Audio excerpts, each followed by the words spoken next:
Hello, আসসালামু আলাইকুম। আজ তো আশুরার দিন, সবার ঘরে ফাতিহার দিন। আজ তো ফাতিহা দেওয়া হচ্ছে সবার বাসায় বাসায়। কে কে ফাতিহা দিচ্ছেন? আমি এখানে ফাতিহা দেওয়ার জন্য মুরগি নিয়ে আসলাম। মুরগি কাটতে আসছি।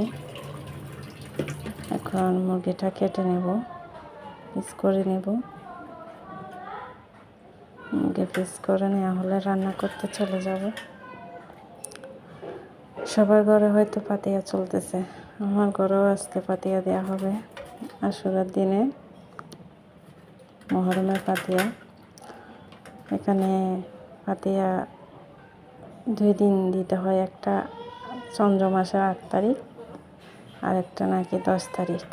আজকে একটা, পরশুদিন একটা, গত পরশুদিন একটা দিয়েছিলাম, আর আজকে একটা।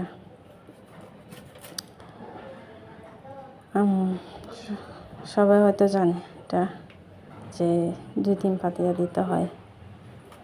এটা আমরা শুনে আসছি ছোটোবেলা থেকে।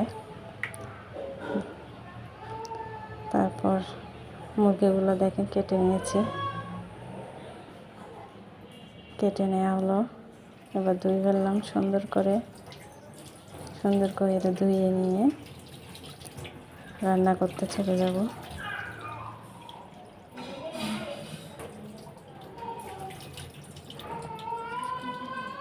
আমার ফ্যামিলি মেম্বার কম, তাই আমি অল্প মাংস নিয়েছি।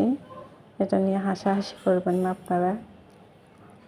এখানে সব কিছু জোগাড় করে নিয়েছি: আদা বাটা, রসুন বাটা, পেঁয়াজ কুচি, মরিচ, লবণ আর রাঁধুনি মশলা। চুলাটা জ্বালিয়ে নিলাম, চুলাটা বন্ধ আর জ্বালিয়ে নিলাম। আচ্ছা, আমার রান্না শেষ। রান্নাটা দেখালাম না আপনাদেরকে, হয়ে যাওয়ার পর দেখালাম। এই যে সুন্দর, কি সুন্দর, আমার জামাই অনেক পছন্দ করে।